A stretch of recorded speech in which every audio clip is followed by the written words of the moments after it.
And to that piece of lieutenant that's always on his podcast, bash us, yeah.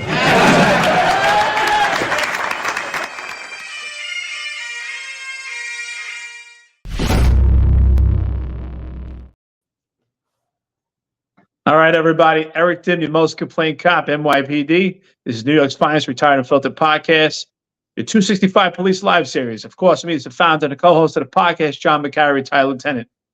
We got a new episode, Women Being Assaulted in New York City. What do you got?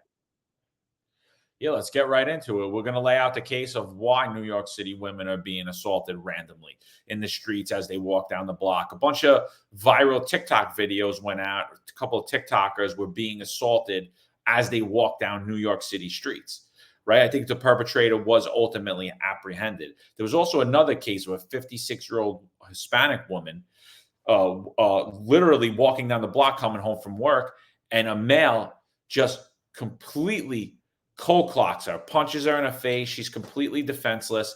He fractured her jaw, fractured some teeth, and it comes out that he was ultimately released, charged with a misdemeanor, and released.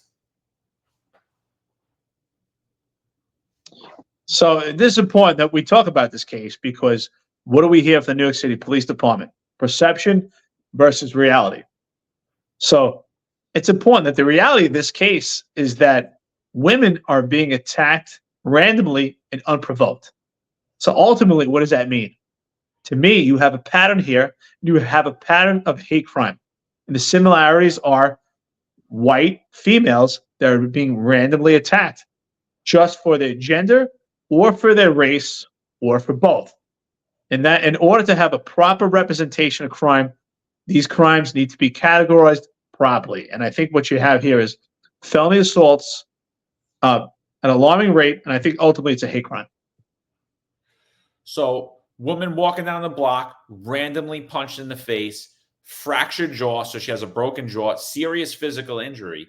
The niece says that she was released, that the perpetrator was released because they couldn't prove intent. Now, I don't know if she was talking about the New York City Police Department, and I don't know if she was talking about the DA's office, but I think whoever said it, that statement is highly wrong. But what's even more scary, Eric, is the fact that even if this was charged properly when it got down to the DA's office at the DA level, if it was charged properly, felony assault, he still would be released because it's a bail-eligible offense. Yeah. I mean, that's just another reason for any New Yorker right now to say, you know what, my vote counts. And actually, it's important who you vote for at your local municipality, your local politicians, because ultimately it affects your public safety, because the legislation that's been acted has created bail reform. And this bail reform lets animals, savages, just like this person of interest, this subject right here, this perpetrator, is destroying lives. I mean, to actually have the ability to actually unprovoked strike a woman to the face, knowing that you're going to cause substantial amount of injury, is just pure evil. So we hear about mental health crisis and all these other, programs, social programs that are needed for rehabilitation. I'm sorry. Some people are just downright evil, and they will take opportunity of a lawless city. If you allow the city to operate lawlessness and put criminals first over victims, then this is what you get. This is the ultimate outcome. This is the byproduct of having the legislation that we see now that we're living in New York City. This is just terrible. It's horrific. It's an abomination. Again, I say this is a complete hate crime. If they can't prove intent, the intent is something based on gender or based on race. I mean, I think the crime itself speaks to the intent. The crime itself, you punch a defenseless woman in the face. The intent there is to cause serious physical injury to her. The crime itself is the intent. You know, it was completely unprovoked. They had no interaction prior. You fractured the woman's jaw. She's 56 years old. She's defenseless. The intent is there. So whoever made that statement is completely off base. And I'm going to go one further. The charges matter. I put a tweet out. I got beat up a lot about it by a lot of cops, and I really don't care because I'm not backing off of what I said. What I said was the perpetrator should have been charged with a felony. Why wasn't he at DA Alvin Bragg? The police department should have charged him with a felony. Eric, am I off base for saying that? That's why I'm laughing. Absolutely not. Of course you're not off base. I mean, any common sense person would think that this is a felony assault.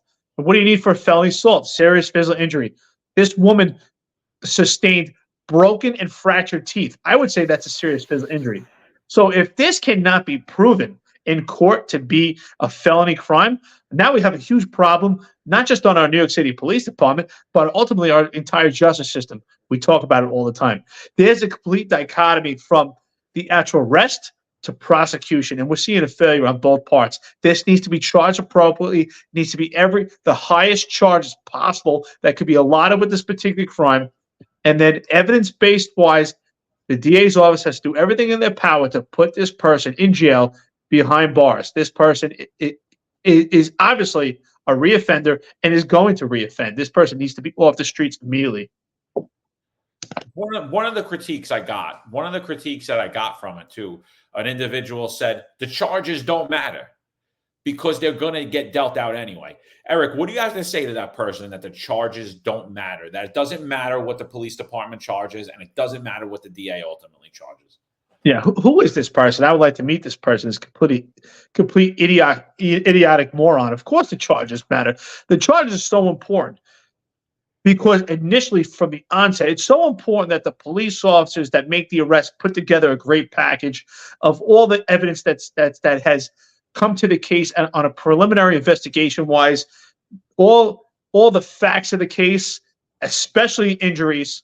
And then that's where the dichotomy, I tell you, from all the information possible, the highest charges possible, then you can present it to the DA's office. And that's where the dichotomy comes in. The arrest is all the allegations. And obviously the DA's office has to go evidence-based wise and be able to put this case in front of a jury of peers or in front of a judge and be able to prosecute. And obviously there's video surveillance captured. We have a sustained injury. We have an unprovoked attack. We have an age of the victim. We see everything here that's capable of prosecuting this as a felony crime. Absolutely. I don't even see how someone could say that the charges don't even matter. And ultimately, I believe what we just spoke about is the reason why women are being assaulted on New York City streets. Because what you're seeing is it being allowed. When people aren't charged for the crime they commit properly, if it starts at the police department level, let's say the police department didn't charge him with a felony initially. Now they're presenting a misdemeanor to the DA who has a 99.9% conviction rate. So what's the DA do? Why do they have a 99.9% conviction rate? Because they take nothing to trial. They plead every criminal out. So what's he going to ultimately plead out to? A violation of the law. So now this individual who shouldn't be walking around should have initially been arrested for a felony and then ultimately charged with a felony by the DA and have to suffer the consequences of having a felonious charge, is walking out the door because he pled out to a violation because he wasn't charged properly. Politics affect everything.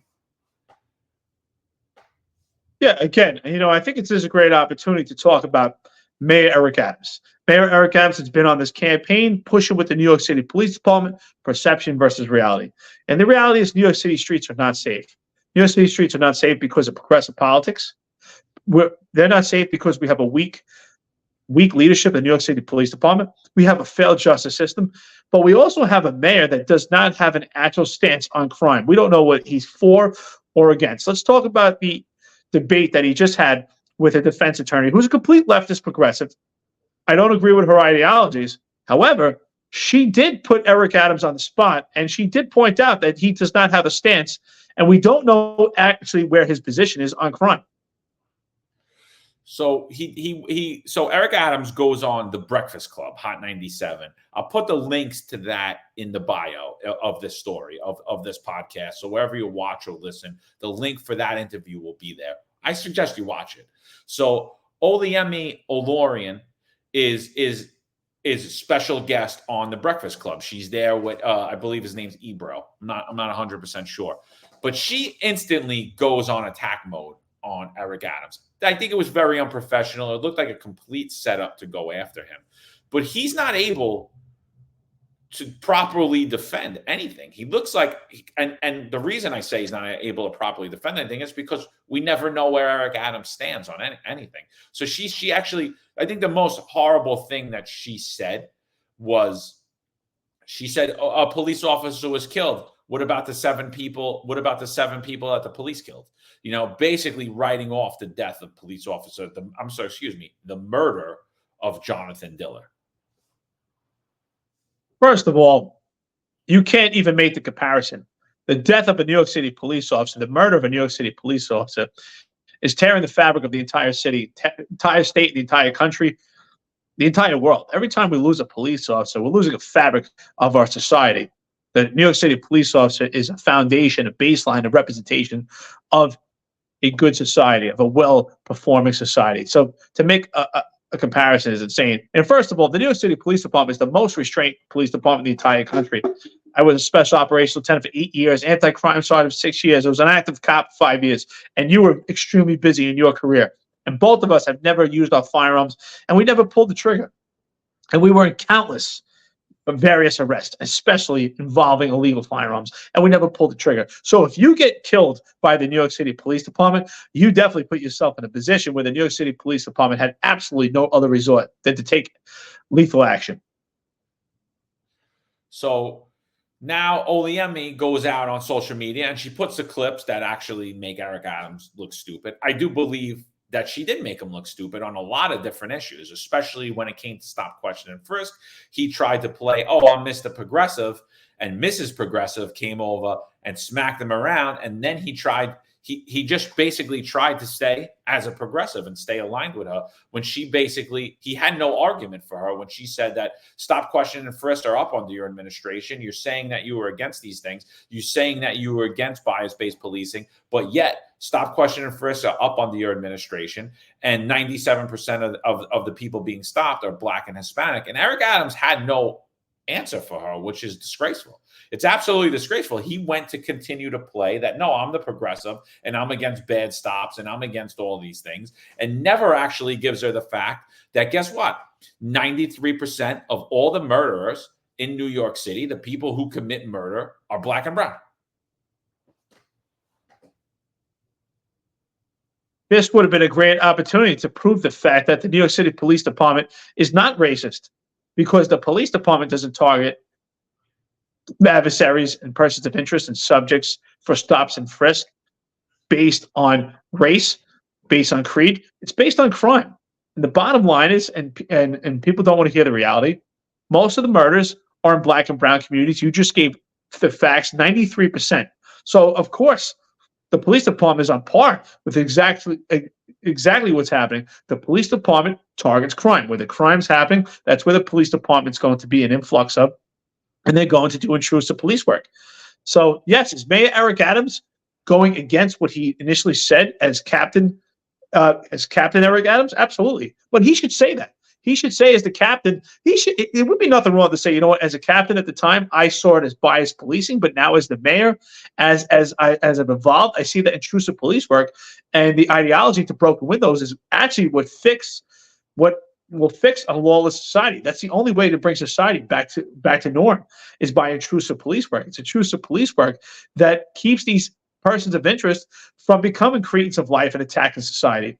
But Mayor Eric Adams, we don't know who he is. Sometimes he's for and sometimes he's against. We don't know who he is. We don't know what his stance is. Again, he continues to bash Mayor Rudolph Giuliani, who in my opinion was one of the best mayors New York City ever had, if not the best mayor that New York City ever had. So he continues to bash him, yet he adopted his crime strategy, which is broken windows policing, utilizing stop, question, and frisk. Now, it's funny that he did that because he never partook in doing those things himself. He likes to use those things better when other people are doing them, but he doesn't even defend that he does that. He pretends to be this progressive. He pretends the New York City Police Department is still this systemically racist organization, even though it's predominantly Black and brown at this point. It's the majority Black and brown department, but he still continues to pretend it. So the fact that he didn't have an answer for that just shows the fact that Eric Adams is always, like I said, He's for and he's against everything.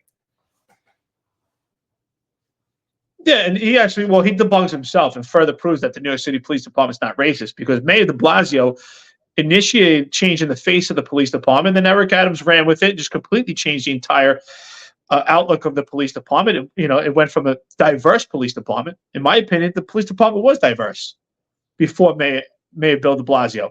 But now with Eric Adams, it's not diverse anymore. It's predominantly black and brown, and it's actually not diverse. It's actually completely one-sided. We see a shortage of Asian officers. We see definitely a shortage of white officers compared to what we had before. So it's not diverse anymore. But with a minority police department, I think it's 56% of black and brown right now, that most of the stops are 97% black and brown. Why? Because it shows the police department is targeting crime. It's not bias-based, and it's not based on racial profiling. It's based on the needs to address the crime conditions and the crime trends that are going on in the city itself.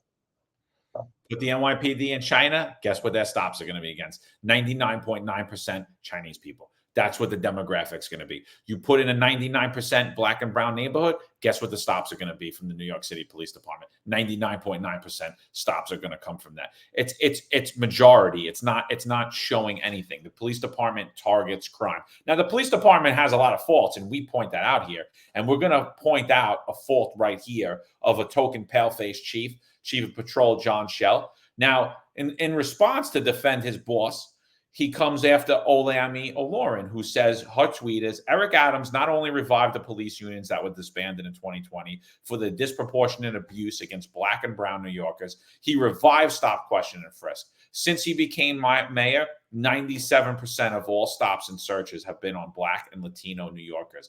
Now, this is, again, easy. If you want to put a fact out there of why they're not racist, do it, right? I still don't think it should come from all these people in the New York City Police Department. It should be one voice for the New York City Police Department, but that's not what it is.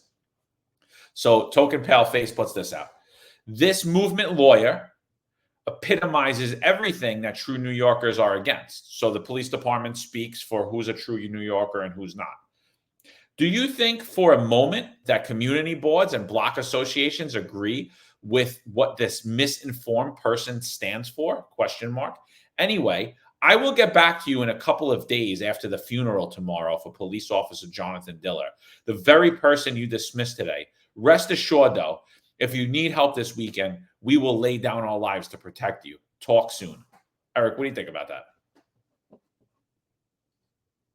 Well, again, this goes back to what I've been saying. You've been saying the same thing. These guys need to stay off social media. The police commissioner should be the only one on social media. He should be the mouthpiece for the police department. It should be one person, and that's it, the person that's in charge, so that there's a clear message of what the visions of the police department, and that we retain professionalism. But unfortunately, we have a police commissioner that's completely insignificant and just missing in action. But again, I think that John Schell and Kaz Daughtry and Mike Hemper and the weak upper management of the New York City Police Department, they need to stay off social media. It needs to be one person. It needs to maintain professionalism. And it needs to be apolitical. This politicizing these debates, it has to stop. You need to be a representative of the New York City Police Department and not a representative of John Schell. John Schell also responds to her. So now she blocks him after he retweets that, right? And he retweets the block. He actually doesn't retweet it. He takes a picture that he was blocked. This is from an official department account, by the way. Just what I thought. Meet me in Massapequa tomorrow at 10 a.m. to say goodbye to 31-year-old husband, father, son, and brother. A young man who is trying to protect New York City and uphold the oath he swore to. A man who fought to save his partners, the community, and whatever else he says. But he goes on to ramble. Now, again, it's my contention that they see how effective advocating online is because of myself, Eric Dim, and Sal Greco, and they're actually trying to emulate us. But what it is we're individuals. We're not speaking for the New York City Police Department. And by the way, I think our tweets are much more professional than this is. I think way more professional than these are. So again, John, we're going to offer you the services. We do social media consulting. This looks absolutely horrible. Absolutely horrible. Well, that actually solidifies what we've been saying about professionalism. So John Schell, that's what I mean. John Schell is acting on behalf of John Schell, and he's not realizing that he's a representative of the New York City Police Department, and that when you're putting something on social media, it has to be representative of the actual department and not John Schell and your ego and your feelings. And I think you're right. I think absolutely you nailed it. You hit the nail on the head that they see us and themselves. And well, if they could get a message out there in this sense, they're definitely trying to mirror what we do. And they're trying to copy, and they see the follow, they see the reach that we've gotten. And I don't say followers. We don't have that many followers in comparison they do. They have a lot more followers. But what we do have is we have reach and we have support, because what we're saying is making sense. It's actually supportive of the rank and file. And we have professional conversations. I say it all the time, opposition meets opportunity. We have conversations with opposition. We have conversations with people that support us, and they're professional. And what we see from them is completely the opposite, just completely unprofessional. And it's immature. It definitely is not representative of a leader, someone that we expect from the chief of patrol or someone from the upper echelon of the New York City Police Department. Just completely embarrassing. And I think that they're taunting this person. I think that she's wrong. I don't like her ideologies, but she has a right to speak her mind, just as we do. I don't agree with her at all. I just think that the New York City Police Department should be more professional. And if they want to debunk her with stats on why that is, and debunk the fact that the police department's not racist. Her comment about the murder of Jonathan Diller is absolutely disgusting, but it's no less disgusting than the New York City Police Department attacking people on social media, using their official accounts to try to bring down the weight of the police department. She's absolutely off base. She's absolutely wrong. I agree with a lot of what he says there, but I would never go this way. I would go this way as an individual, but as an organization, you police everybody. You stand up for everybody, just like you said. So stand up for them. Completely unprofessional. And Eric, you're right. We do have a big reach, but we don't have a lot of followers. We don't. But there is a new account that popped up recently, Deputy Commissioner of Operations. It was first Assistant Commissioner Daughtry. It was at NYPD Daughtry. There's a lot of people saying that he bought followers. So, and from what my research shows, he did. Well, that's what I'm saying. Listen, I agree with what John Schell is saying in a sense. Jonathan Schiller, we're paying respects, and the police officers, even with that, they're still going to be out there putting their lives on the line. Is he right about that? Yeah. Everything he's saying there is right, but it's his delivery. His delivery is coming off completely immature, it's unprofessional, and his delivery needs to be much different when you're a representative of the New York City Police Department. His delivery appears to come from John Schell, and it sounds very emotional. And exactly that, I agree with you. He should just put the facts out there, and for her to compare the death of a New York City police officer to the murder, to the death of adversaries by the New York City Police Department, that's a complete dichotomy. That would have been a great opportunity for him to compare the stats and show how many actual police-involved shootings there are in a year in comparison to how many arrests they made.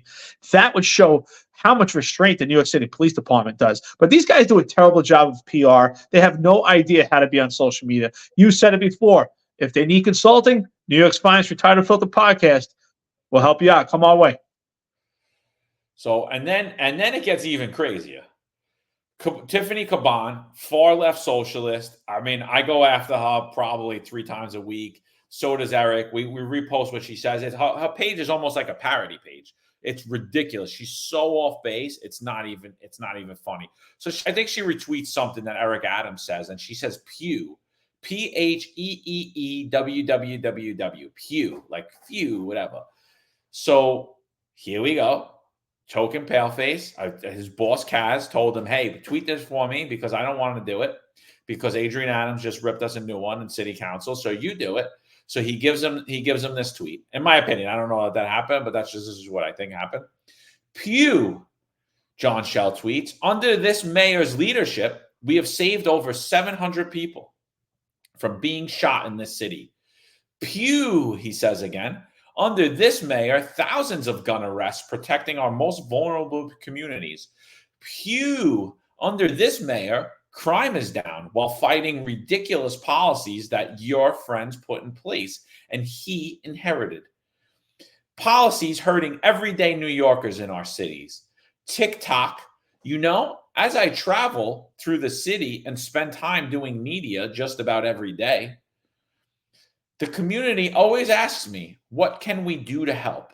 And I always say to New Yorkers, if you want change, vote the change you seek.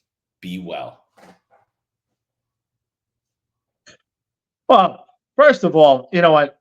The virtue signaling that I see in that tweet is just absolutely ridiculous because every one of these chiefs, the upper echelon of police department, we've all heard them speak prior to Mayor Eric Adams becoming the mayor of New York City.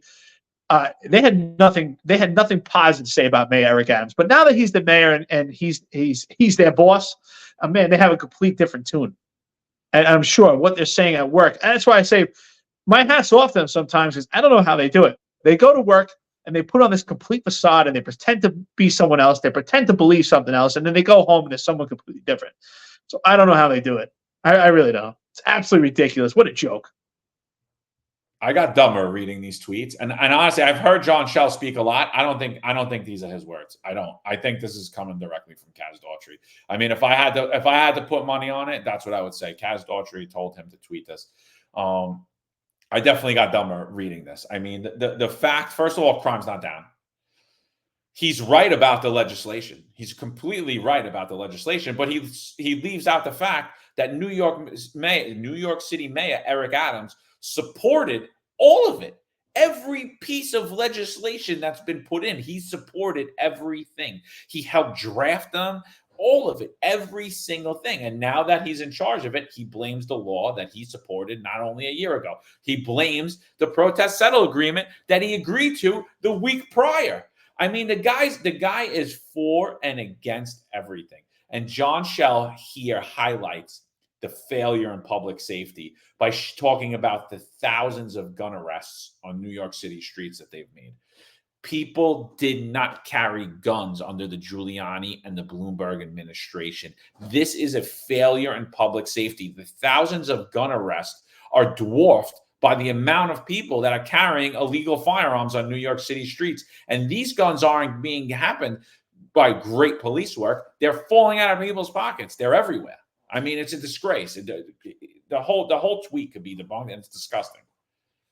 Hands down, the increased arrest of and retrieval of illegal firearms on the streets of New York City is not a celebration. It's not a victory. It's actually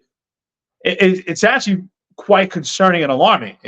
It shows how bad the streets are, because for every gun that we actually retrieve, how many guns do we not get? There's thousands of guns that are out there that we're not getting. Every gun that's actually apprehended is a needle in the haystack. And I will say this. At the time when I was working under Bloomberg, which really is an extension of the Giuliani era, it was broken windows, it was intrusive police work. To get a firearm, you had to put a lot of surveillance work in. You had to do a lot of work. You had to have those great, you had to have a great eye for behavioral indicators mimicking someone was in possession of a firearm. But every time you actually apprehended someone with a firearm, it was a violent perpetrator. It was someone that had intent to use that firearm. But what do we get now? It's what I saw at the end of my tenure of my career, is you started to see firearms that were retrieved by people that were actually carrying them because they were scared, not necessarily perpetrators. So this is not a good sign and a good reflection of what New York City is, and it's not a sign of safety. No, and this is complete unprofessionalism, honestly. And at the last city council hearing, the New York City speaker, who again I'm not a fan of, she was like, "Who's monitoring these tweets? Like, who's approving these tweets? Who's fact checking these tweets?" And obviously, nobody's fact checking John Shell's tweets or approving these tweets. He's putting them out. So I mean, his boss Kaz is sending them to him, and he's putting it out. But I mean, it really is a slap in the face. And then Caban went after him and said that because he had tweeted a judge's name, saying that a judge let a perpetrator out and it was the judge's fault if everyone does their job. It was the name of the tweets.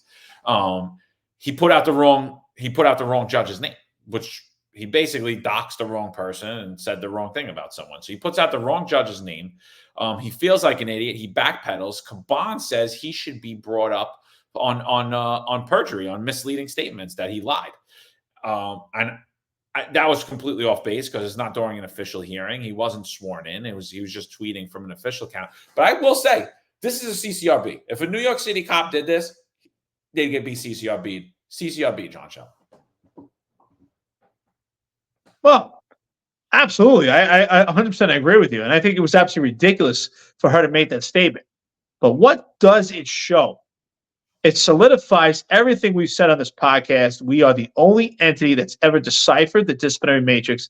We're the only entity that's actually explained how detrimental this could be to a cop's career, because it is the tool that's been weaponized by CCRB. And here you see it from New York City Council.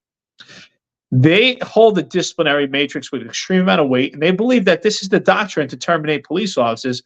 And now it's obvious that John Shell never took any pride in the disciplinary matrix and didn't care about it. But now that it was thrown in his face, I hope that at this point that he actually takes some pride to look into it. And unlike before, where supposedly it was supposed to be examined, that now we actually take an opportunity to examine it and to revamp this ridiculous doctrine that can actually terminate police officers for doing their job. What do you think? I think that he violated numerous violations in the department's social media guide.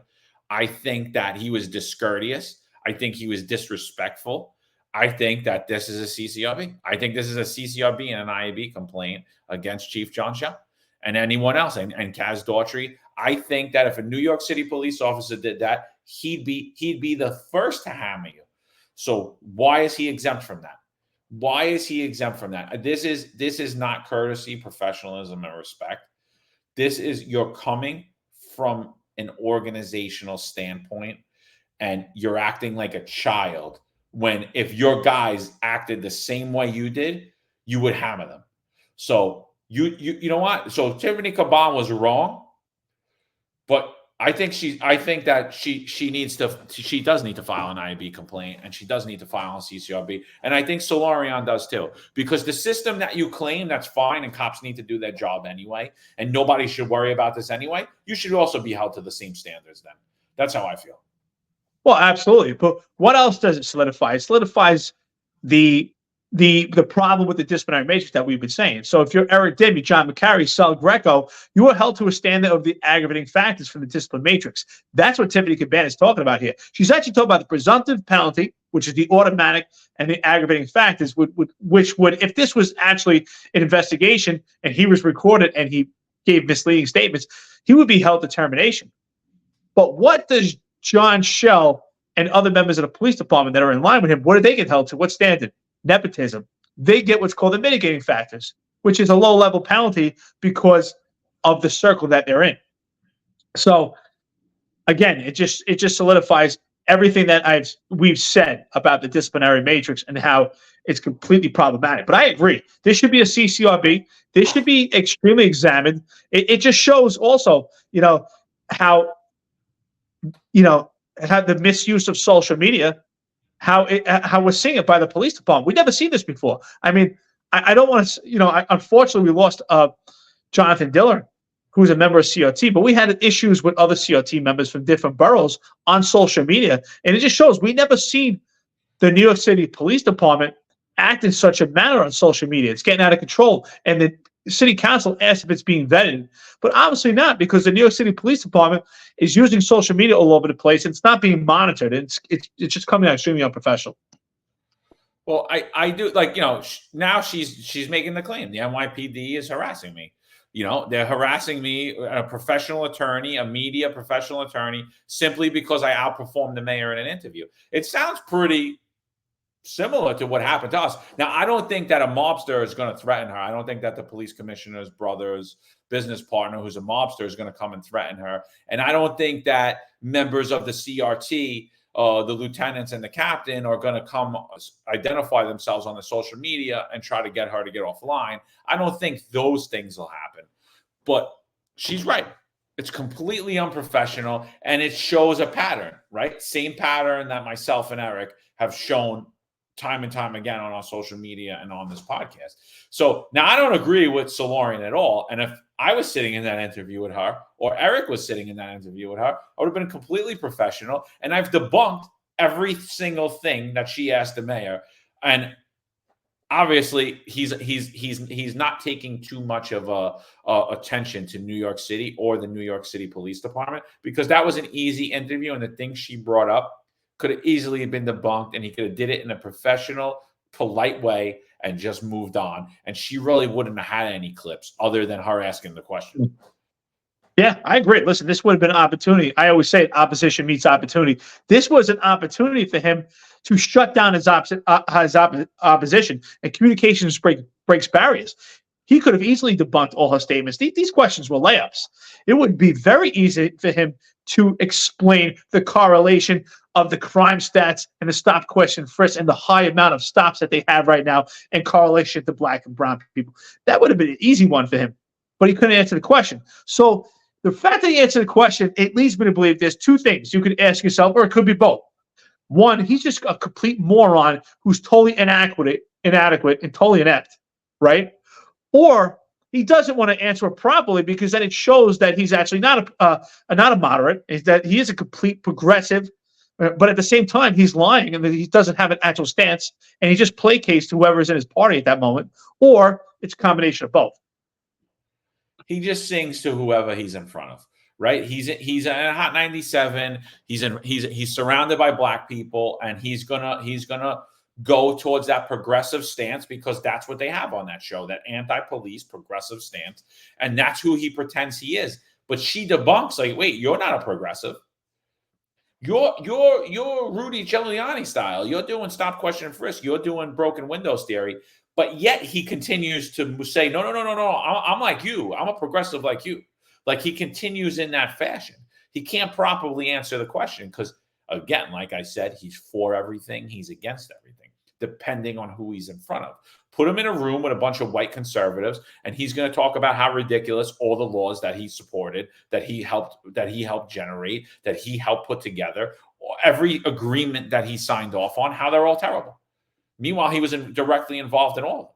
And then he's going to go back on Hot 97 and say how they're great, and this is what he's done to stop the racist NYPD. It makes, every time this guy talks, it's like he has a candle and both ends are burning. Whoever he's in front of, he's going to that's who he is that day. He's a complete, he's not, he's a shapeshifter. He's nobody, Eric Adams. I don't know who he is. Exactly that. No, like John said, no one knows what his actual stance is, right? And this was a great opportunity for him to actually start to get more support from New York City, because right now he's on the outs with progressives, he's on the outs with moderates, he's on the outs with right wing, because no one knows what his actual stance is. And I think he would get more respect from his opposition if he actually said, listen, here was my stance, and here why was my stance at that time, and here is my stance now, and this is the position I am, why. He could easily say, listen, life evolves. At a time, he thought that stop, question, frisk was bias-based policing based on his perception and the way the city was at that time. And he can make the comparison now. But he's not doing that. He's doing a terrible job. He doesn't have an actual stance. And that's really, I think that's what the downfall of, and I think that's why he doesn't get support from people that are in opposition to his political opinions and people that are actually aligned with him for the most part. And I say aligned because we really don't know what he's aligned with. Again, I think a shapeshift, that's pretty funny that you say that. It's because nobody knows what he is. I mean, he's a total chameleon. He virtual signals to everyone whoever is in his corner and whoever he has an opportunity to align himself with at that time. You know, honestly, again, the only thing that he is good at is putting on suits and going to parties. That's it. And his appointed management are the same thing. They're shapeshifters too. John Schell, I don't know what he is. I don't know if he's a progressive. I don't know if he's a hardcore police officer. I don't know if he's got a soft heart and he doesn't believe in policing. I don't know anything about any of these people because they all emulate whatever Eric Adams does. I mean, it's disgusting. So that's why I have no respect for the appointed management in the NYPD. Sam Antar, I don't know if you guys know him. We're going to have him on the show soon. He's the CFO for Crazy Eddie's. If any of you ever remember that, he was arrested for fraud, for committing fraud. But he winded up working with the federal government, and he's a statistics guy. He's an analysis guy. He was an auditor. He was an accountant, and he helped the FBI catch people like him. You know, and that's where he dedicated the rest of his life to. So he just put this tweet out. Very interesting. Memo to Oleomi Lauren. In New York City, Black and Latinos individuals bear the brunt of gun violence. They account for 94.7% of shooting victims and 95.6% of homicide arrests. Surprisingly, when it comes to police stop and frisks, these same communities represent only 89.6%. Yet, consider this, Black and Latino residents constitute just 52% of New York City's population. While racism undoubtedly persists, it plays a negligible role in stop and frisk. I mean, hands down, look, he's mirroring everything that we're saying. The police department targets crime. The police doesn't target race. And even with that, there's always going to be a margin level of error, right? But wouldn't you rather have a small percentage margin level of error with the stops that are conducted than a lawless society that we're living in now, that we see right now, that the subways are just completely deteriorated, that women are getting punched for absolutely no reason, unprovoked incidents. This is the society when you remove stop, question, frisk. It's unfortunate that the black and brown community has been plagued with this culture of crime, but we have to address it properly so that we keep crime under control. I mean, are there social programs that could be put into these communities to help with that? I'm sure there are. But as far as policing goes, for the law enforcement profession, they're doing exactly what they're supposed to do, and that's make arrests appropriately according to what the crime is. And listen, if the public, if these politicians don't agree with that ideology, this was the perfect opportunity for Mayor Eric Adams to put his foot down and support the police department and say they're doing exactly what they're supposed to do, and there's no racial profiling seen in this at all. But he can't do that. He's inadequate, he's inept, and again, we don't know exactly what his stance is. I'm just going to put a small clip. Like it's a great interview. You guys got to listen to it, honestly, because again, I think that she's completely unprofessional and off base. But I just find it terrible that the mayor of the largest city in the world, that's in charge of the biggest police department in the world, cannot hang in the room with this. This is absolutely ridiculous. So here's just a clip of this. The federal monitor who is tasked with ensuring that NYPD is following the law conducted an analysis that happened 8 years ago, but they're still here monitoring what you're doing. And they said that you have brought back stop and frisk policies that are worse than they saw even during the Bloomberg era. But more importantly, they analyzed the neighborhood safe. I can show you the report is available, and I know it's been available to you because your spokesperson has commented on it. They did an analysis of over 10 precincts, 10 different precincts. That is factual. There's a federal monitor reporting to Judge T. Swain on it and presenting the information. They said that, yes, listen, let me finish so you can peel it back. They conducted an analysis of 10 different precincts, and of the stops of 10 different precincts, they found that 97% of them, by the way, of the neighborhood safety teams that were disbanded in 2020 because of their disproportionate abuse against Black and Hispanic people that you revived, they analyzed 10 of those different neighborhood safety teams and found that they're conducting 97% of their stops on Black and brown people, and a quarter of them are unconstitutional. That's what the federal monitor said, not me. Yeah, and that's the same. And like, if you watch the interview, his response is ridiculous. But you see him there say misinformation. She's 100% accurate. That is what the federal monitor said. Now, I don't agree that it's abuse of Black and brown people at all. That's her own spin on it. But the fact that he's trying to interrupt her is ridiculous, and he can't give her a proper answer before or after, or even when he does interrupt her, is ridiculous. Who was it? It wasn't me. It wasn't me that the federal monitor came in under. They should. You know, again, that was a terrible debate on his behalf because she was absolutely wrong. I mean, she's writing her numbers. Oh, he stops 90% Black, 97% Black and brown. Yes, but she's saying that during the height of stop, question, and frisk, that it was. I'm sorry. Disregard what I said about that. She said the neighborhood safety teams, what she meant was anti-crime teams. Obviously, she forgot the name of it. That the anti-crime teams were stopping people disproportionately at a high rate that were Black and brown, which is another complete farcity. So he did not combat that. It would have been a great opportunity to say, yes, 97% are stopped Black and brown. 94% of the homicide rates are based Black and brown. We're following the crime, so that's where our stops are going to be. And he should have said, that's great. What are the 10 precincts that you pulled? I highly doubt in those 10 precincts that you pulled up precincts that are demographically white. She probably pulled up precincts that are demographically Black and brown, and it would correlate to these stops, and it would correlate to the Black and brown community, which would correlate to crime. But he didn't do that because he's inadequate, he's inept, and he didn't have the vast knowledge to actually combat that question. And it was a simple response. Yeah, so I'm sorry I don't have all these clips in order, but I'm just gonna put one more clip of him, and then we'll just talk the rest of the time. But here's one more clip of him talking. I don't even know what he's talking about, but this is the same interview. I don't know what this is. This isn't even from her. This is just from somebody else. Let me pull it up. Here we go. Eric, we will take the migrants and asylum seekers if they just allow them to work. We're not going to take them and just have them sit around every day. If they're allowed to work, we would take them. I agree the with national government. She agrees with you. I agree with you that migrants should be. She agrees with a lot of stuff. No, I trust you that I do not. She's on that train. I'm sitting here, Mayor Adams. She's gonna be dialing 911. First of all, I ride the subway every day. I've worked as a public defender in this city and represented thousands of people. So please spare me. No, I'm not. Do you think more police make people feel safe, especially black and brown people? No, they don't. No, black and brown people? Yes, brother. Oh my God. I just had a town hall. I just had a town hall yesterday. All these black and brown folks inside that town hall. Number one issue they came up with: we want to feel safer. We want more cops on our corners. People want to feel safer. It doesn't mean they want more cops. And if they did, New York City has the most police in the country. We have the largest police department in the country. How many more police do you want, Mayor Adams? You go do an analysis of. What do you think?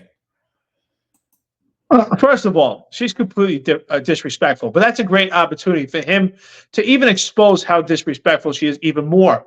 If I was him, I would have taken a step back, taken a breather, and not try to interrupt her. Let her speak. Let her expose herself on how what she's saying is just completely anecdotal and it's not based on factual data. Yes, New York City Police Department is the largest police department in the country, but it's in comparison to population. It's a city of 8 million people. The Los Angeles Police Department is the second largest police department because it's the second largest city. So the size of the police department is always in correlation with population. So that was an idiotic response, but that's where he needs to sit back and listen to the questions. As far as do people feel safer when they see police or not, I think that is a personal opinion. I think that's completely subjective. But what he could say is the reason why we have to put more police presence because we don't have the opportunity to do as much intrusive police work based on the legislation that's been enacted. I think he was, listen, I think she was very disrespectful. And I think that he was trying to talk over her. And I would have just said, "You going to let me talk? If you're not going to let me talk, let me know. I'll leave." You know, I think like he couldn't handle the conversation. But the other thing was very disrespectful on his part. If you looked at the clip, for those of you that aren't there, he's not looking at her. He's talking to the guy, but he's directing his comments at her, but he refuses to look at her. So I think it was very disrespectful. And I think he was very intimidated by her because he knew there were things that he can't answer, that he doesn't know, that he doesn't have the data on. And like you said, she was making people don't feel safer. How the hell do you know what people feel like? I don't feel safer. Like, what are you saying overall? I think overall, the majority of people, common sense people, feel safer when they see the cops.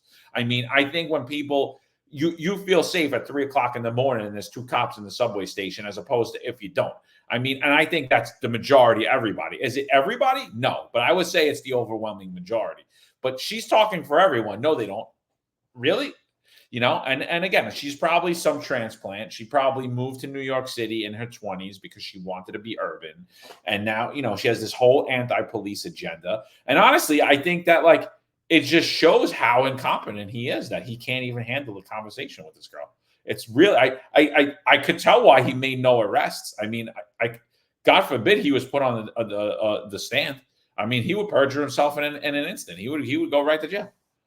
Absolutely. I think that also shows the part of how inadequate he was. I agree. He wasn't making eye contact with her because he knew that his responses they're not genuine and they don't come from a place of knowledge. And I think that, it looked ridiculous, the fact that she was able to control the conversation. You're the mayor of New York City. You're the mayor of a city of 8 million people, and you can't control this conversation with this young lady that doesn't have the vast amount of knowledge that you should have and the data that you could have from the New York City Police Department that you could get in the snap of the fingers. It's absolutely ridiculous. Again, I think it's completely subjective what she's saying. I agree with you. I think that I personally would feel more comfortable going to the subway at 3 a.m. seeing a police officer. She may not. That's her opinion. I think that's subjective. But overall, the New York City Police Department does their job based on crime. This ideology, I think they completely debunk themselves when they give these numbers and say that 97% are black and brown stop. Yes, who's committing the crime?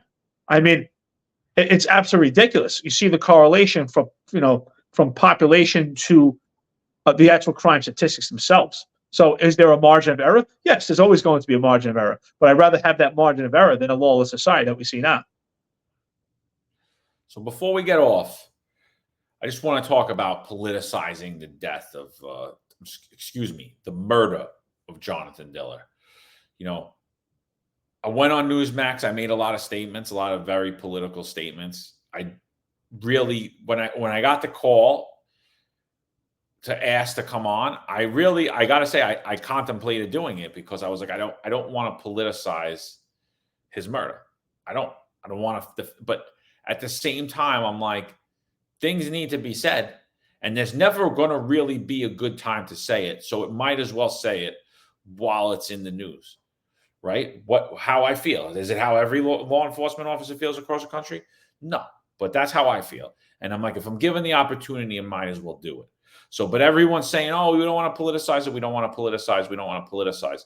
How'd you feel about the Diller family turning away Governor Kathy Hochul? I was extremely proud of this family. We've heard it time and time before. Most cops, I remember when I was employed by the New York City Police Department, especially during the Blasio era, they said that God forbid something that would happen to them, they wouldn't want Mayor Bill de Blasio at their funeral.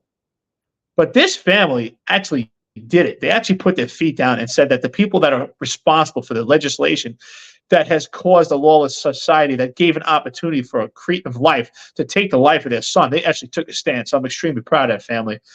I stand behind them. I completely support them.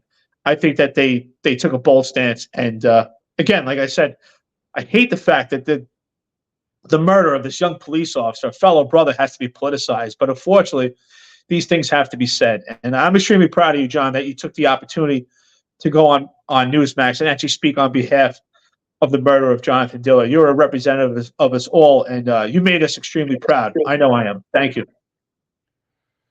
I think everything's political, right? I think that because of politics, Jonathan was murdered. He had the ability to get murdered. Could a police officer get killed any day? Yes, but he wouldn't have got killed by those two individuals if not for politics. And I believe when those terms are used, it's really to shut us up. Don't politicize this. Now's not the time.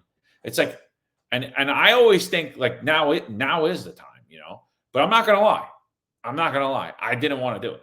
I felt obligated to do it because I said I have a lot of opinions about a lot of things and I speak vocally about a lot of things. And now I'm getting the opportunity to go out and do it on national TV. I'd be a complete coward and I would be against everything I did if I didn't speak my truth. And unfortunately, my truth is going to be political because I believe politics affects all of our lives. And I watched the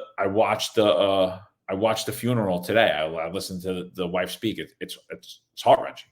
It was horrible. Honestly, it was horrible to sit through. It was horrible to listen. I can't imagine what she feels. I don't even know how she stood up there and did it. And and again, I'm like, you know what? This is how we honor people. This is how we honor them in death. We should honor them the same way in life. And we should honor the work that these people do in life. And we need to tell the truth in order to do that. I agree. We've seen such extreme bravery from the wives of fallen police officers, and I say it's no surprise that these are the women that have fell in love with police officers. It makes sense, and these women have shown extreme amount of resilience and bravery. And what Jonathan Diller's wife said was so impressive. She said that Detective Rivera's wife spoke about how we need change, how her husband was murdered, and these politicians have the blood on their hands, and they need to, and the time has to come for change. And now, with the death and the murder of Jonathan Diller, this police officer, his wife said that change never came, and she was absolutely right. I mean, again, I want to thank these the wives of these fallen police officers for showing such bravery and such strength. It's amazing to watch. And, we all feel her pain. This is a fallen brother, but the pain that she has to go through and her 1-year-old son, it's just, it's a pain they'll have forever. And again, I'm so proud of that family, the way they stood up in memory of Jonathan Diller. I mean, I'm sure he must be extremely proud. And with that, I say God bless and Godspeed. Just one more topic on it. First of all, big shout out to Dave Portnoy, right? I ordered a few of those shirts. Great shirt, great cause. I think he already raised 1.5 million as of early this morning. So, if you guys want, I'll put the link in there too, Barstool Sports. They got a shirt. All of the proceeds are going to go to the family. When I bought it, he was actually fundraising and he was matching it. So I think he raised 750,000 at that time, and then he matched 750,000. But now, obviously, as the days goes on, it's still growing. So I mean, I think that's it's a beautiful shirt. I think it's for a great cause. This woman is going to need support. The last thing she needs to do is worry about money while she's raising her children. I don't think it'll hurt to take a couple of dollars out of your pocket to buy a T-shirt. So I big shout out to Dave Portnoy. But also a big shout out to Donald Trump for picking up the phone. I mean, Donald Trump's a very polarizing figure, right? He doesn't know which way the family leans. And it's very big on him to pick up the phone and just to offer his condolences and say that he wanted to come to the wake, and they said they would love to have him, and he went. But it's a stark contrast to what happened with the President Joe Biden. Eric, what do you have to say to President Joe Biden? Well, it's the same thing that you're saying that everyone's saying, right? Just say his name. Honor a fallen police officer that represents American society. You're the president of America. He represents the soldiers, the men that keep this country safe domestically and internationally. We have soldiers abroad and we have soldiers within. And our police officers are soldiers within. So say his name, honor the police officer. But the fact that he's not said his name or actually made an attempt to go to the wake or memorialize the murder of Jonathan Diller or any other police officer right now in throughout the country that has lost their lives in the line of duty just shows the stand that they have in their position. And the fact that they're willing to keep this anti-police rhetoric is just absolutely disgusting, despicable. And we cannot allow this. So it's one thing I'll say about John Shell. He's right. Your vote counts. So we need to vote to change. We need people that support police officers because police officers are a fabric of society. And I really mean that when I say that. When you tear down a police officer, you're tearing down your own country. So I think people really need to think about that. And again, I honor police officer Jonathan Diller, and I have the utmost disdain for President Joe Biden and the entire staff right now. Again, am I on the left side of politics? Absolutely not. I believe in what's American. This is completely un-American. So we got a couple of conflicted souls in the appointed management. I like to refer to them as the token palefaces, Michael Kemper and John Shell. I personally believe them to be conservatives. I believe them to be supporters of Donald Trump. But yet they work for the Biden of Brooklyn, who supports Joe Biden's reelection campaign, who supports open border policy. So it's almost like so you have no stance either, right? You go home, you tell your neighbors one thing, you tell your friends other thing, you talk to conservative media heads, and you pretend you're aligned with them, but you're not. You're basically doing what Eric said. You're stabbing them in the back, putting the armor on, giving them a kiss on the cheek. Like that's what you're doing to New York City. That's what you're doing to the country. That's what you're doing to the men and women of the New York City Police Department. So yes, is it terrible that we have to talk about these things? I guess, because the truth is terrible, but it needs to be said. Everything that we're saying needs to come out. It needs to be said. Again, you'll go debate that girl, but you won't come on this platform where we would never do what she did to you guys, but you would never come on here where we would give you the floor and never try to talk over you or anything. Just, again, shows the character of these individuals that are leading the New York City Police Department. It's absolutely, utterly disgusting. And I can't say enough about it, how they disgust me. And honestly, I did. We stayed off social media, not attacking them out of respect for everybody else, out of respect for the Diller family. It had nothing to do with respect for them. Yeah, and I will say that also, of course. If Jonathan Diller was a fan of the podcast, or if his family, if they watch the podcast, please reach out to us at www.thefinestunfiltered.com. If there's any way we could help the family, we don't have the funds right now that this podcast is building, but if there's any way we could help, absolutely, we'd be proud. And I say that because this is the only entity that we see so far that has supported active members while they're alive. We see all these different organizations, and we see the unions, and we see the New York City Police Department support and love police officers to death. But what about in life? And this has been the only entity to support police officers in their life. Let's support them and love them while they're living. So that's why I want to say, New York's Finest Unfiltered podcast, we support those that are actually serving right now, that are breathing the air, and we thank them every day. Honestly, we support the rank and file. And of course, the murder of Jonathan Diller is a complete tragedy. And that's why we need to support, and we need to peel back the legislation that's been enacted by these leftist politicians that caused the murder of Jonathan Diller. Again, I've heard it's been debated to me that even when in a time when police officers are being supported, so police officers still die in the line of duty. And that's absolutely correct. But what John said is absolutely right. It would not be to a cretin of life like this thug. This thug would be in jail. One last thing before we get off. Donald Trump makes a speech. He flies to the wake. He's at the wake. He makes a speech. There's not one member of the New York City Police Department standing behind him.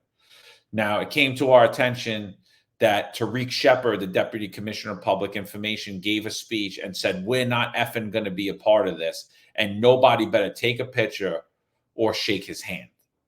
Now, I just got to say right off the bat, you're at a wake. And if I was in charge at that wake, and I was a high-ranking official, or even if I was a sergeant, I was just going there with my guys, I would say, listen, Donald Trump's going to be here. We're not going to be running up like little girls taking photos. This isn't photo hour. We're at a wake of a murdered police officer. Act like a professional. But I would never tell anyone to not shake anybody's hand.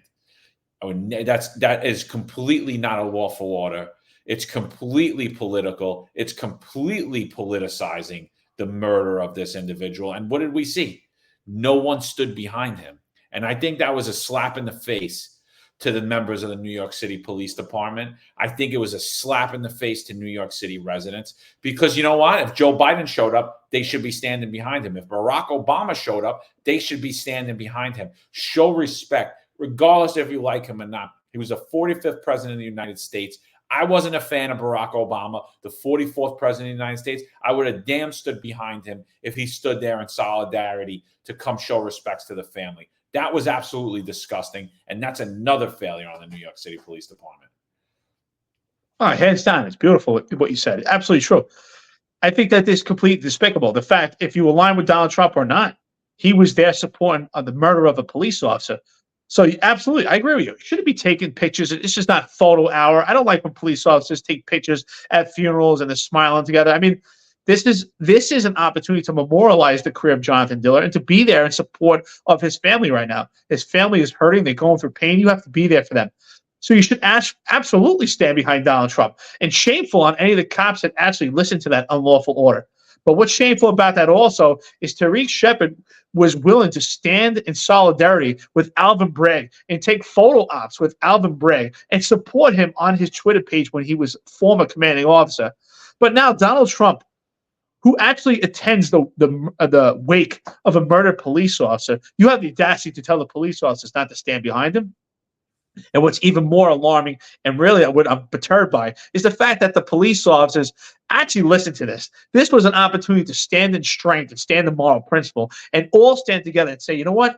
Screw that. We're all going to stand behind him because he supports the New York City Police Department.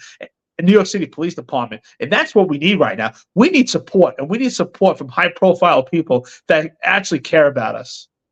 Again, completely despicable. But of course, he'll take a photo op with Alvin Bragg, who is in complete opposition to the New York City Police Department, who sought the indictment of Donald Trump. So it shows exactly where Tariq lines himself, because Tariq is not apolitical; he's progressive political. And again, it shows how politics has penetrated the police department. The NYPD is no longer apolitical. It's majority progressive. Why? Because the leaders of it are progressive. And another thing, and it's got to be said because it disgusted me, and I really wanted to say something, and I refrained from saying stuff for 3 days. Kaz Daughtry's social media.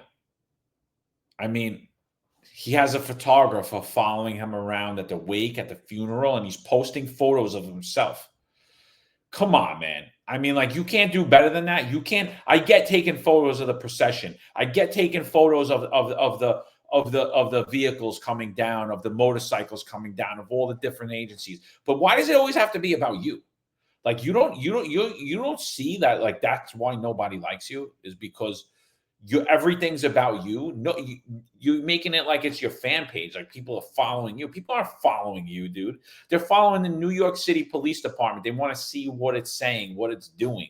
I mean, act like a professional. I mean, it's completely disgusting. It was heart-wrenching to even watch, and it hurt me to not say anything because I was really like I was going through it because I was like I really should say something about this, but again, I didn't want to be disrespectful. I'm not going to go back and do it, but I'm saying it here because I know you listen to this show. Don't do that again. That was absolutely wrong. You look like an idiot. Everyone and their mother said this kid can't help himself. Everyone was sending that to me. This kid can't help himself. He looks like a moron. So picture after picture after picture of you. Nobody wants to see it. This whole upper echelon is a bunch of idiotic imbeciles. I mean, let's go back to Chiefs on a Train. We did an entire podcast, an episode about the Chiefs on a Train. Again, what did we say about that? We said that the upper management, the NYPD, they think they're some type of celebrities. They think they're entertainers. And it's become about them. It's not about public safety. It's not about the public. It's not about the people anymore. We're supposed to be public servants. You're supposed to be serving the people, but they're serving their own egos. They're serving their own careers. And Kaz Daughtry completely just does not have the mental capacity, the maturity level to be in such a high level position. He doesn't. You know, I've heard from numerous sources that he failed several sergeant's exams. It's just a clear indication that he's just not prepared for this position. He's way in over his head. And the fact that he keeps doubling down on it and he never takes any advice, and we know that he watches this podcast, at some point, and at some point, you need to humble yourself and actually sit back and evaluate what you're doing. Are you for the people or are you for yourself? Make a decision. Because it's not a good look when you're wearing that uniform. And if you're for yourself, you should retire completely from the police department and go out and do your own business. Because you make it clear that it's about Kaz Daughtry and not about the people of New York City. And I can tell you right now, if you start your own podcast or you go out there on social media looking for followers, you're not going to have many, dude. You're not. The way you are, you're just not, because people don't like phoniness. People don't like egos. And I'm telling you, your social media account, you're going to have to buy a lot more followers. You're going to have to pay for it out of your own money instead of the city funds. And no one's going to listen to your podcast other than to make fun of you. So, I mean, unless you change. I mean, listen, we're all human. We all make mistakes. We could all change. But what we see is you're completely egotistical. It's disgusting. A lot of cops called it out. A lot of people that aren't cops called it out. Everyone was asking. I basically ignored every message I've gotten over the last 3 days. I'm like, I'm not doing anything. We're not putting out any memes. We're going to be completely respectful. But all that changes tomorrow. So we're going to go right back to what we were doing, right back to seeking the truth. And our invitation to come on the podcast remains open. But you'll go try to schmooze over Oliemi and play nice with her instead of actually having a conversation and speaking to the men and women of the New York City Police Department instead of threatening them. Well, I just want to say that, I listen, I'm in support of rank and file, and I'm absolutely not in support of this weak upper management. So I support right now these media personnel and even even these people that get on social media, they're in opposition to the police department. I don't like what they're saying. I think it's completely wrong. But I think for the police department to go at them and harass them is completely unprofessional in the same manner that they harassed this podcast trying to suppress our First Amendment speech. New York City Police Department is supposed to support First Amendment speech. You're supposed to allow protest. But that's the same thing on social media. When these people are anti-police and when this podcast speaks out our opinion, that's First Amendment speech. The police department should remain apolitical, and completely stay out of it and show professionalism by not taunting these people.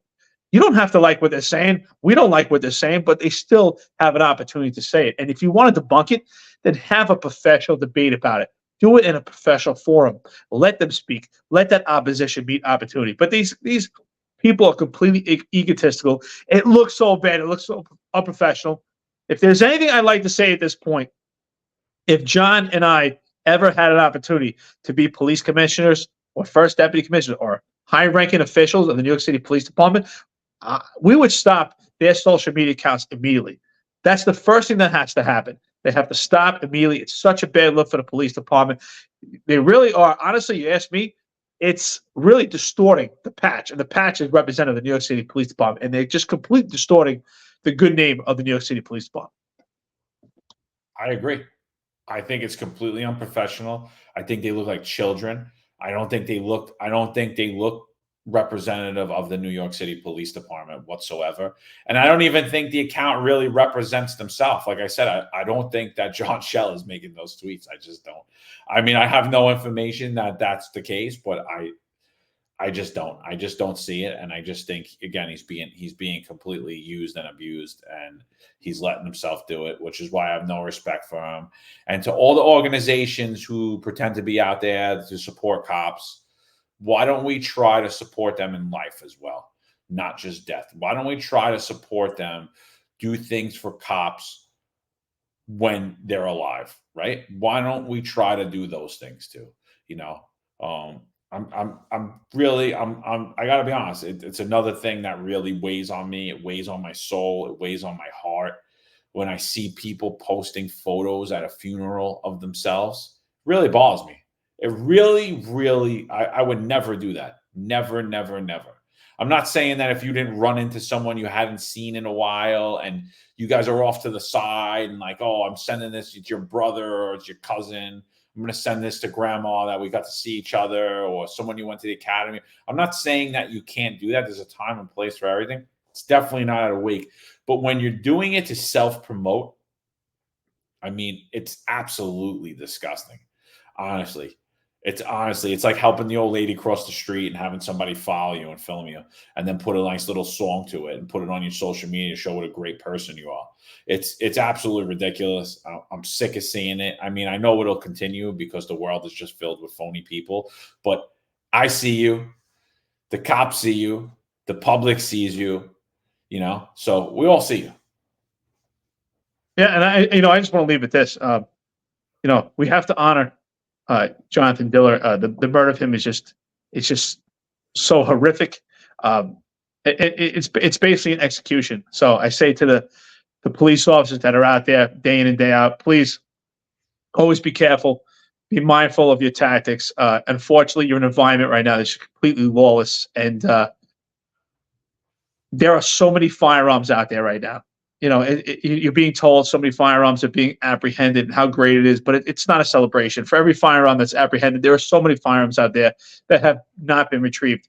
Be careful out there. Interact with everyone out there as if they may have a potential illegal firearm out there. Please, my heart goes out to you, men and women that are still out there. You put your lives on the line every day. You have the ultimate blessing. I have nothing but honor and respect for the men and women that are still out there with their boots on the ground. We really do support you. Are we critical sometimes of TikTok things and some things that are out there? Yes. But overall, we're extremely proud of you. And, to still do the job during this time. God bless you. Like I said, my hat's off to you. I thank you all. Absolutely. I think that's it, man. Be safe out there. Definitely, the game doesn't change. It's the same as it ever was. You guys are targets. You targets for life. You targets for legally. You target for absolutely anything and everything you do, and you're going to be criticized 8 ways to Sunday by people that are way more critical than me and Eric. People that are actually looking to fire you, throw you in jail, and some people who even want to kill you. So continue to do what you guys got to do. Work out, eat right, sleep. Support each other, support guys that that you see going through it, get to know one another, build bonds. I mean, it's still a great job. It really is. I still miss it. I miss going to work every day. I do. I miss it. As much as retirement's great, I miss it. Do I miss the politics and the bull crap behind it? No, not at all. But I miss the camaraderie. I miss the men and women. I miss the jokes. I miss even the fact, even being away during this time. It was very hard. I know for myself and for Eric, for Sal, for all of us in retirement, really, for everybody, for all the retired. I mean, I spoke to so many retired guys these past couple of days. It's not even funny, and literally everyone that I spoke to was under the same thing. They just, so it's hard. It's hard to be away. It's definitely, I don't even want to say it's a brotherhood because there's a ton of women, but it is a brotherhood. It is. No, I agree with you. Listen, it's the same thing when I was in the Marine Corps. For the first couple of years, I would always get the itch, like, oh, I want to go back. I want to go back, and things happen, especially at the height of Operation Iraqi Freedom, when things were still going on. I'd always get that itch. I always felt like I wanted to be out there for my brothers, and I still feel that till today, so many years later. But now, especially being retired from the New York City Police Department, it's been less than 2 years, and I mean, this was the time I really had the itch, like, wow, I kind of wish I was back there. Unfortunately, during the murder of Jonathan Diller, and hearing those radio transmissions, and I wish I could be there to help. I mean, I could just feel the pain. I mean, thank God I never had anyone die in my arms, but just hearing that partner on the radio and just feeling that feeling of helplessness, it's just every second counts and every second takes forever.